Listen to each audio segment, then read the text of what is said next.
Deputy Pauline Tully, you have 4 minutes. I wish to support the motion that's been debated here this morning as well. I really feel that the legislation that's been promised to allow indoor hospitality to resume is indiscriminate in nature and unenforceable. I mean, it's discriminatory against young people in particular who haven't received the vaccine, people aged 18 to 35. It's discriminatory to those who do not wish to receive the vaccine, which is their absolute right to do so. I mean, there are some people who are concerned perhaps about reactions they've had to vaccines in the past. They have had near-death experience and do not want to go through that again, and they don't want to get a vaccine. There are others concerned about, these vaccines, maybe they feel they've been rushed through. Whatever the reason, whether someone cannot or does not want to get a vaccine, they shouldn't be discriminated against in relation to businesses in this country. I mean, the update on vaccines has been very high and that is welcome, but everybody has not had an opportunity to receive a vaccine as of yet. And I suppose it makes no sense in relation to hotels, because, I mean, even recently I went to a hotel, I stayed 2 nights. I ate in the hotel my breakfast and my evening meals. I wasn't asked once if I was vaccinated or if I had got COVID.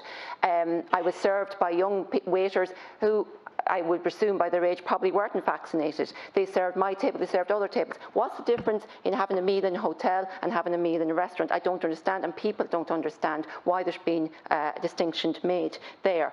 Also, if I drive 20 miles from my home, I can go into an indoor dining or a pub and have a meal or a drink in Fermanagh. And, I won't be asked again whether I've been vaccinated or not. I'm not sure that it's enforceable.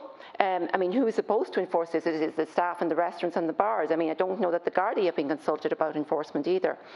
Also, I've been contacted by many parents who were concerned that the sacraments of Holy Communion and Confirmation were cancelled with only a few days' notice.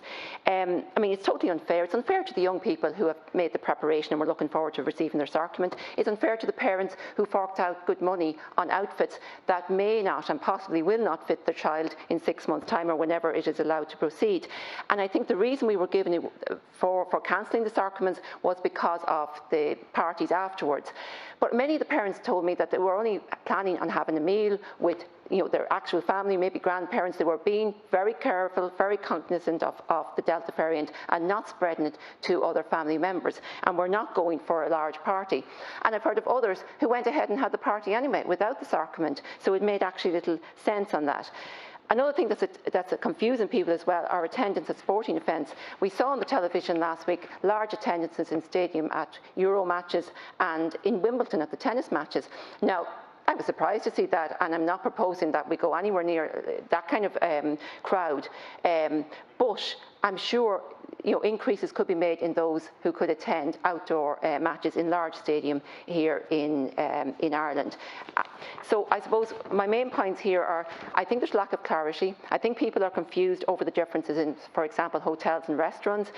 They're confused over antigen testing, why it's acceptable in some instances and not in others, and that there's just a whole lack of planning around the whole issue, and everything seems to be a reaction to whatever's happening. Or it's not that they shouldn't take the medical advice on board, but it needs to be around a decision that takes in the economic circumstances as well.